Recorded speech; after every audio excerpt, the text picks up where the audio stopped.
you guys? The Curious Owl here, and today I have my October TBR.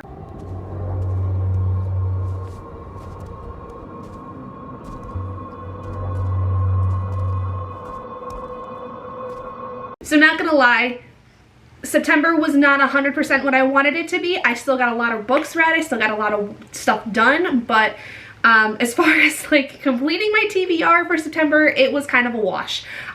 So I have a lot of books that are going to carry over into September because they're mostly for my Aurelium readathon kind of thing that I was doing. They're for my characters like class, essentially, their classes. So I have a lot of books I'll be carrying over in the next couple of months for that, but I'm not going to really go into that right now because it is a lot. I'm going to mostly just focus on my October TBR stuff. So first and foremost, we're going to go over the book club reads that are going on because I do have a lot of readathons I am doing in October. Most of you may know I participate in a lot of readathons. I also have my own readathon that I host with my friends Adri and Liv that goes on for a week in the month. So we'll go over all of that stuff a little bit later, but let's focus on the book club reads first of all. The first of which is Brandy's book club pick for the month of October for her Patreon, which is The Gods Below. This is Andrea Stewart's newest book, and it's the first in a series called For the Hollow Covenant, and I liked the Bone Shard Daughter, Bone Shard Emperor, Bone Shard War series. It was something that I think was really well done, you know, for the most part, but I didn't love it. So I'm excited to see how this one goes. It is a pretty chunky book, so I'm expecting it to be, you know, as intense as the Bone Shard War series, but I'm hoping that this is going to be a little bit better because there were a lot of things I just didn't really grasp onto when it came to the Bone Shard War that was basically because I got bored partway through it. So hopefully this is going to be a little bit better. As far as my book club read with my mom and my sister, we haven't quite decided what we're going to read as of yet because they still have to read the book club book from September. So we are kind of TBD on that one, but whatever it is, I'm going to obviously talk about it in my October wrap-up. For the year-long challenge that we are doing for Witchathon, it is for this month to read a book that either involves a tough challenge or a trial. So for this, I'm going with Razorblade Tears by S.A. Cosby. This involves two dads who basically are trying to clear the names of their sons, I believe, or something like that. They are basically going to try to figure out what's going on with their kiddos, but like both of these dads are ex-convicts, and so like there's some challenges that are going to come up because of being ex-convicts and having been in jail for a while, stuff like that. So I'm expecting this to have some pretty tough moments within it. Then for Aldea, the Aurelium year-long challenge, I have a book that is not talked about as the prompt. So for this, I'm going with The Quiet Ones by Brandon Massey. Brandon Massey, I feel like, is not a very well-known author in terms of people talking about, especially Black male authors, and so anything by him I'm gonna like count for like not really talked about because I don't ever hear anyone other than like maybe 2 or 3 people on BookTube, Book Talk, anything like that talking about Brandon Massey in general. Okay, so let's go ahead and get into the readathons going on. The first of which is going to be Blackoween, which is the month-long readathon that is dedicated to reading Black crime fiction. So I am doing the laissez-faire placement first because I tried that one before last year and I didn't complete it. So I'm going to try it again, and we're going to start with just going down the list of prompts that we have for this. This is going to be very much randomized where like I'm going to roll a 6-sided die. Whichever one comes up first, I'm going to read first in this group, you know, stuff like that. But some of these books are counting also for other things, for like other readathons or whatever. So it'll kind of work itself out. But the first one is a book that has time jumps, which I believe The Quiet Ones by Brandon Massey does have. For a book with an unreliable narrator, I am going with Where Sleeping Girls Lie by Ferda Abike Iyemide. This is my second read of this book. I read it just in like August, and I did find out that there is a bit of an unreliable narrator of sorts going on within this because there's like this huge secret that's being kept that could like, you know, change everything, and so like we don't really know if we can fully trust our main character. Next, for a Black classic, I decided to go with James Baldwin's collection for Going to Meet the Man. I read this for the first time in college and I really liked it, but I would love to be able to go back to it because I don't really remember much of the stories at this point because it's been like 6-7 years, something like that, since I first read this. So I would love to be able to pick it up again and, you know, put myself in James Baldwin's writing again and see if this is an author that I would like to read more from, because he is considered a Black classic author. Next, for a book that involves traveling, we are going with Blacktop Wasteland by S.A. Cosby, because this book does involve some form of traveling.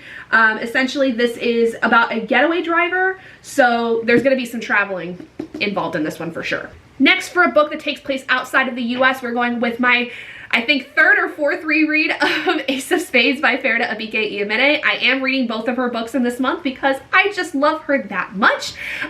Ace of Spades is a wonderfully well done story. It takes place in the UK at a school where basically there is this kind of Gossip Girl vibe where somebody is actually outing the two only Black students that are in the school, and there's a lot of reasons as to why, and you find out very quickly that all is not as perfect as it seems at this school that these two students go to. Then for the free space, I am going with Razorblade Tears, because this does not really fit any of the other prompts that's going on, but I also am looking to read S.A. Cosby more so because of the fact that they are a Black author that writes crime fiction, so figured we could get a free space done with this and kill two birds with one stone, with it being part of my other book club reads going on. And then for the group book for laissez-faire, we are reading The Scourge Between Stars by Ness Brown. This is a very short little like novella, and I believe it's got like some kind of like crime aspects to it, like maybe science fiction, time travel, something like that. So interested to see how this one goes. I've never heard of this book, so I'm curious to see how it's gonna go. Okay, let's move on to the Witchathon Samhain round. This is taking place from the 31st of October, so it is taking place at the very end of the month, going on to the November 6th, because Samhain basically is Halloween, and the energies kind of travel through Dia de los Muertos on November 1st, going on into the beginning of November. So technically this is going to be carrying over into November's TBR, but that's fine. So for the first one, my hope is that I can get through these like fairly early on. I may even extend this to basically being a month-long kind of thing, because I'm going to be reading most of these over the course of the month. But the first one is to read a book with a dark cover, which I'm going with Going to Meet the Man. A book that is inspired by smoky quartz or has very protective energy. I'm going with Where Sleeping Girls Lie, because it's got kind of that very nice gray, bluish tone to it that a lot of smoky quartz will tend to have. And finally, for a book with a bat, a cat, a blackbird, or a cauldron on the cover, I am going with Butcher and Blackbird by Bryn Weaver. I am finally going to read this. I have heard so many good things about it, and I have heard that this is definitely one where like once I finish it, I'm gonna need Leather and Lark like immediately. So we'll see how this one goes. I'm kind of excited for it, but I, don't want to go in with too high of hopes because I don't want to be disappointed necessarily. Okay, next we're gonna go into the Spookoplathon rolls, because yes, I am participating in Spookoplathon this month, which is taking place over the entire month of October. So we're gonna go ahead and roll the footage from the rolls that I have, and I will let you know what we're gonna be doing. Okay, so we're down on the floor, got the board up, and I have shuffled both the community shelf and the chance cards, so we are all set for this. So we're gonna do 5 rolls with doubles just to kind of get us started, and then I'll add on more as time goes on if I feel like I want to. So let's go ahead and do our first roll.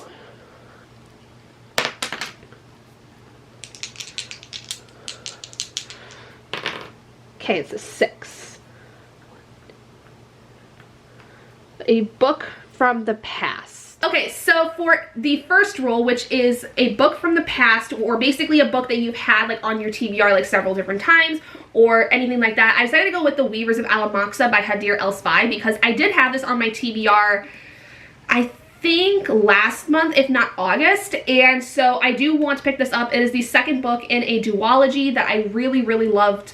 The first book of which was The Daughters of Izdihar, and it's a fairly short book, it's kind of smaller, so I think this would definitely work for that. Okay, roll number 2. It's an 11.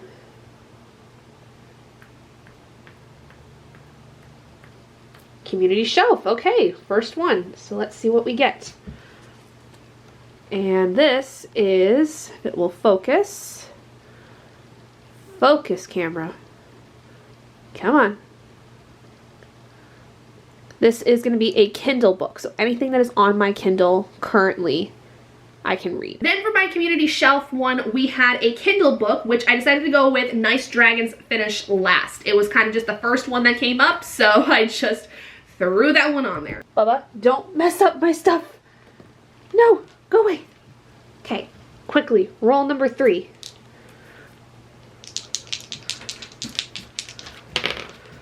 It's a 9.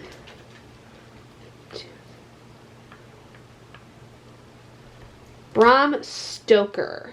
Next for Bram Stoker, we're reading a book that involves some kind of vampires, which I am picking another Kindle book, which is called Vampires Are Forever. Okay, roll number 4. It's a 10.